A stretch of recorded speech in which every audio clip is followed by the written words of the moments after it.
देखो पवित्र गीता जयंती अवसर में आज आम भद्रक जो गीता भवन अच्छे से जो सभार आयोजन कर पूर्व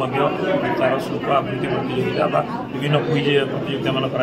सफल प्रतियोगी मैंने थे छात्र छात्री मैंने आम भद्रक सहर भद्रक जिलार विभिन्न अंचल पुरस्कृत कराला